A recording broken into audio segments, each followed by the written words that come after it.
Bab 25 Foto-foto Alteza dan Marissa. Anti menatap layar ponsel, berpikir kira-kira siapa yang mengirim pesan kepadanya. Ting, pesan lainnya masuk.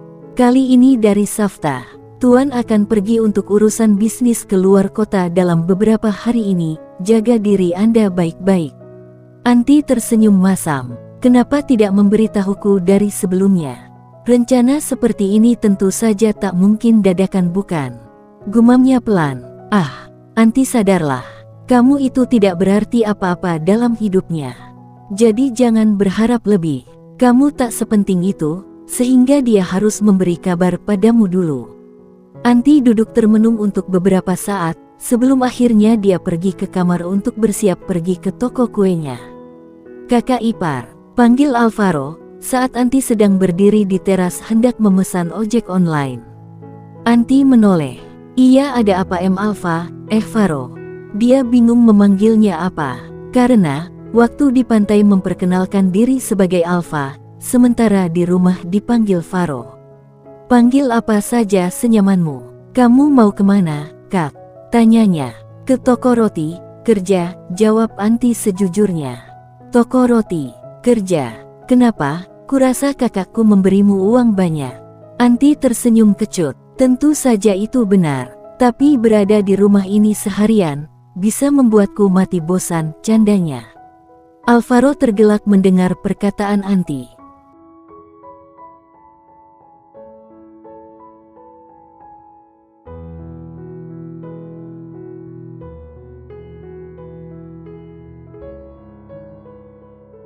Benar juga, apalagi harus menghadapi ibu dan Kak Rosalia yang julid, ucap Alvaro masih diiringi tawa. Hei, apa kamu sedang menjelekkan keluarga sendiri? Anti geleng-geleng kepala. Tawa Alvaro berhenti meski belum sepenuhnya. Maafkan mereka. Mereka hanya belum sadar kalau kamu adalah wanita yang sangat dicintai Kak Eza. Kamu wanita berharga untuk Kak Eza, dan kamu wanita satu-satunya di hati Kak Eza, dengan tatapan intens penuh kesungguhan. Raut wajah Anti berubah gusar. Kamu salah sangka sepertinya. Mana mungkin seperti itu, desah Anti. Kamu tak merasa begitu. Heran deh, aku bahkan bisa melihat dan merasakannya meski baru pertama kali melihat. Masa kamu belum sadar juga sih? Alvaro geleng-geleng kepala. Anti mengibaskan tangan. Sudahlah, jangan dibahas lagi. Aku pusing mendengar ocehanmu itu, adik ipar. Aku mau kerja dulu, dah. Naik apa? Tanya Alvaro. Ojol, ini sebentar lagi sampai ojolnya. Anti menjawab cepat. Ojol. Dari nada bicaranya Alvaro tampak terkejut. Iya, ojol. Kenapa? Kayak yang aneh gitu. Anti geleng-geleng kepala. Kalau mau naik motor, sini aku antar. Aku ada motor di garasi, ujar Alvaro. Terima kasih tawarannya, tapi aku mau naik ojol saja. Tuh sudah tiba, menunjuk ke arah ojol yang masuk halaman. Anti melambaikan tangan kepada Alvaro, sambil bergegas menghampiri Kang Ojol dan naik. Motor membawanya keluar dari halaman menuju toko kuenya. Alvaro menatap sampai menghilang dari pandangan. Jangan bilang kamu suka sama wanita itu. Suara ibu tiba-tiba terdengar dari arah belakangnya. Alvaro menggeleng cepat. Aku menyukai dia sebagai kakak iparku, Bu. Aku juga kasihan karena dia sepertinya menyimpan kesedihan. Mungkin karena ibu dan Kak Rosalia selalu julid sama dia. Dengan santai, Alvaro berkata, membuat ibu kesal mendengarnya.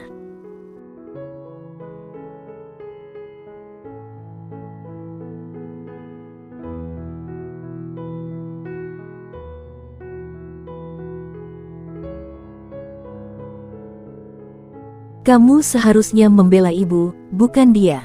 Gerutu ibu sambil lalu. Toko roti. Sesampainya di toko roti, Anti menyapa para karyawannya, melihat pekerjaan mereka. Kemudian, menuju dapur. Aroma khas kue-kue dan roti tercium menyengat hidung, menggugah selera. Anti membantu memanggang kue dan roti untuk beberapa saat. Kemudian, setelahnya masuk ke ruangannya. Duduk bersandar di sofa dengan perasaan campur aduk. Apa Nona Marissa ya yang mengirimiku pesan itu, gumamnya pelan. memejamkan mata diiringi helaan napas gusar. Hatinya merasa tak nyaman, duduk tak enak, kemudian berbaring di atas tempat tidur, ternyata tetap saja tak enak. Dalam benaknya terbayang, suaminya yang tengah tertawa bahagia bersama dengan Marisa. Apa-apaan sih aku ini? Kenapa jadi kepikiran dia terus, menjerit dalam pelan, hingga jengkel sendiri. Ting, sebuah pesan masuk kembali ke dalam ponselnya. Pesan gambar, apa-apaan ini? Melempar ponsel di atas kasur, karena kesal melihat foto Alteza yang sedang duduk di samping Marisa. Dalam foto itu tampak Marisa sedang menyentuh pipi suaminya, dan Alteza melihat ke arah Marisa dengan raut dingin. Ya, raut dingin. Meski begitu tetap saja, dia kesal. Anti, kamu kenapa sih? Apa kamu sudah mulai jatuh hati pada pria mesum itu? Meremas kepalanya, hingga rambutnya acak-acakan. Tidak boleh jatuh cinta, nanti kamu sakit hati, ucap Anti dengan jengkel. Dia mengembuskan napas kasar berulang-ulang. Tok tok tok, saat sedang gusar dan misuh-misuh sendiri, tiba-tiba saja terdengar ada yang mengetuk pintu.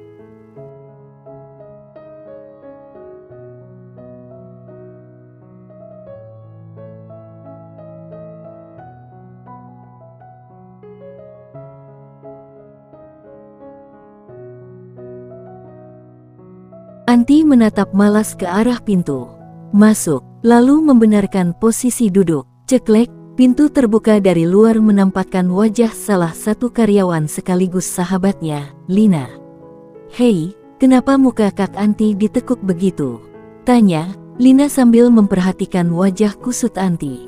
Duduklah, ucap Anti dengan nada malas. Lina duduk di sampingnya, dalam posisi saling berhadapan. Ada apa? Tanya, Anti gusar. Ini mau memberikan laporan bahan-bahan yang sudah menipis, menyodorkan kertas berisi rincian semua kebutuhan, hasil print. Dengan malas, Anti menerima dan membacanya. Lalu menyimpannya di atas meja, moodnya yang buruk membuat dia tak konsentrasi dalam bekerja. Apa kakak, patah hati? Tanya Lina. Siapa yang berani membuat wanita sekeren Kak Anti patah hati? Tanyanya menggebu-gebu. Anti tertawa mendengar perkataan Lina. Memang, pernikahannya rahasia, tak banyak yang tahu. Hanya sekedar keluarga inti dan kerabat dekat saja, termasuk Lina pun tak tahu. Apanya yang lucu? Lina menatap Anti heran, dia merasa bingung. Anti tersenyum setelah tawanya berhenti. Kemudian menanyakan sesuatu yang sebenarnya konyol. Antara aku dan Marisa yang desainer terkenal itu menurut kamu cantikan siapa? Meski, dia tahu pasti jawabannya apa. Lina tertawa garing, kenapa Anti menanyakan hal seperti ini? Sampai membandingkan dirinya segala dengan wanita lain, yang tentu saja semua orang juga sudah pasti akan menjawab Marisa. Sebenarnya, Marisa cantik karena banyak uang. Dia biasa perawatan mahal, kulitnya jadi terawat, belum lagi make up yang mahal dan bukan abal-abal, jawab Lina, berusaha agar tidak menyinggung Anti. Anti tersenyum masam, bilang saja, Marisa lebih cantik dari aku, susah amat, kesal Anti.